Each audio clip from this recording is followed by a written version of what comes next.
Halo Gisers, ketemu lagi bareng gue Daniel Tanamal di Kata Alkitab. Nah, Gisers, pernah nggak sih lagi berhubungan asmara tapi tiba-tiba bokap sama nyokap nggak setuju? Nah, gimana tuh solusinya waktu itu? Langsung diputusin atau enggak? Nah, terus gimana kalau misalnya alasan nggak setuju dari si bokap sama nyokap itu nggak sesuai sama firman Tuhan? Nah, seru banget kan nih perbincangannya kan? Sebelum gue jalan-jalan nih untuk tanya sama teman-teman kita, untuk Gisers yang belum subscribe GC Channel, yuk sekarang subscribe GC Channel sekarang juga. Dan jangan lupa aktifin tanda loncengnya ya. Oke, let's go. Pernah nggak pacaran terus tiba-tiba nggak direstuin sama orang tua? Pernah. Pernah ya? Pernah ya? Pernah tapi backstreet sih. Pernah tapi backstreet. Oke, alasannya orang tua apa tuh? Beda ras mungkin. Oh, beda ras ya mungkin. Karena adat. Oh, karena adat. Karena beda agama. Karena beda agama ya. Oke. Solusinya ikutin kata orang tua, ikutin kata hati sendiri, atau cari jalan tengah? Akhirnya menyerah sih. Akhirnya menyerah sama hubungannya, ikutin orang tua. Tetap ikut orang tua. Tetap ikut orang tua. ikut orang tua. Oke. Ya pasangan dulu tapi ikutin jalurnya aja dulu tapi akhirnya berbeda ya udah. Oke. Thank you ya. Iya. Di Indonesia, beberapa hal yang sering menjadi alasan tidak direstuinya suatu hubungan oleh orang tua adalah beda suku, beda agama, pasangan pria belum mapan, dan lain sebagainya. Tentu saja alasan ini adalah yang alkitabiah, namun juga ada yang tidak sesuai dengan firman Tuhan dan terkesan mengada-ngada. Apakah kita akan mengikuti orang tua, ataukah memilih jalan sendiri, misalnya backstreet atau bahkan kawin lari? Beberapa orang memilih untuk menyerah dan mengikuti kehendak orang tua alias putus. Namun ada juga yang tetap kekeh dan memilih menentang orang tua. Menurut pendeta Christopher Tapi Heru, seharusnya kita sebagai anak harus menghormati orang tua, artinya tunduk dan taat. Ya, Keluaran 20:12 jelas mengatakan bahwa hormatilah ayah dan ibumu. Ya, jadi ada hukum Taurat terbagi dalam dua loh, batu dan loh yang kedua ini tentang hubungan antar sesama manusia dan dimulai dengan perintah itu. Kalau kita ingat 10 hukum Taurat pun ini satu-satunya perintah Tuhan yang ada janjinya. Artinya berhadiah langsung. Berhadiah di langsung. bumi. Oke. Di Yang bumi. lainnya mungkin upahnya di sorga. Oh. Tapi yang ini khusus tentang hormati ayah dan ibumu ini berhadiah langsung di sini. Ya. Terus Kolose 3:20 dibilang gini, anak-anak adalah kewajiban kalian sebagai orang Kristen untuk selalu taat kepada ayah ibu karena itulah yang menyenangkan hati Allah.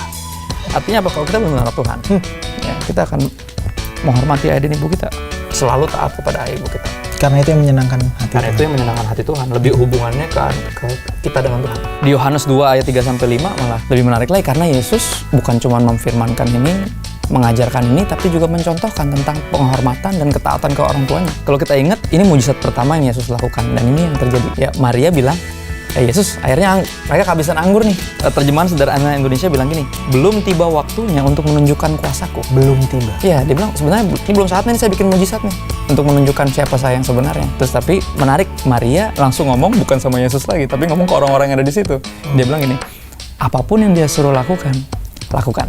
Artinya apa? Nampaknya nggak pernah ada momen di mana Yesus nggak taat sama Maria. Maria sampai tahu kalau saya minta ini, dia pasti bikin. Diberikan teladan bagi kita untuk melihat bahwa Yesus pun taat sama orang tuanya. Sampai konteks ini loh. Padahal secara kedaulatan, ini belum waktunya bikin mujizat. Tapi karena penghormatan kepada orang tuanya, menarik kan? Dia memutuskan untuk, ya udah saya bikin. Oke. Keren kan? Namun, bagaimana jika orang tua melarang kita pacaran dengan alasan yang sepertinya terlalu mengada-ngada, seperti beda suku, gak srek, beda kasta, bapaknya dulu mantan mama, dan lain sebagainya? Apakah kita tetap nurut atau lebih berpegang kepada firman Tuhan?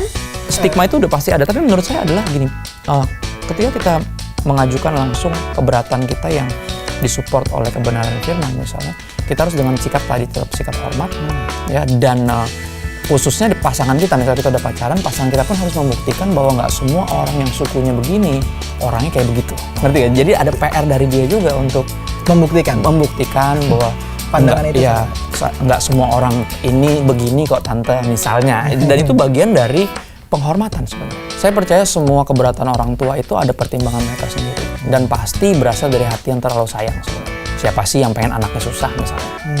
Tapi kita harus berani majuin bahwa itu alasan itu sangat alkitabiah gitu loh. Dan tentunya pasangannya pun, pacarnya pun harus berusaha membuktikan diri, tunjukkanlah tadi bahwa stigma itu nggak benar gitu loh. Ya dengan cara ya tadi sesuatu yang bentuknya relational dalam penghormatan itu selalu bisa meluluhkan hati orang tua, akhirnya ngeliat bahwa ini orang yang ya mungkin saya salah misalnya. Jadi kesimpulannya adalah jika orang tua menentang hubungan kita, lihat dulu alasannya apa. Jika karena beda agama, lebih baik tinggalkan alias putus. Jika kamu masih sekolah, mending nurut orang tua deh. Jika beda suku, jelaskan pelan-pelan dan tetap berdoa supaya Tuhan yang lembutkan hati orang tua. Tuhan kan gak rasis. Jika pacar kamu belum mapan, ini saatnya membuktikan bahwa kamu gak salah memilih pacar dan dia bisa jadi orang sukses. Dorong pacar kamu biar lebih sukses. Kira-kira di mana posisimu sekarang? Pernah mengalaminya juga? Komen yuk di bawah dan jangan lupa like dan share juga. Terima kasih bro untuk penjelasannya, biar jadi berkat buat Yes. kita semua. Amin. Bye.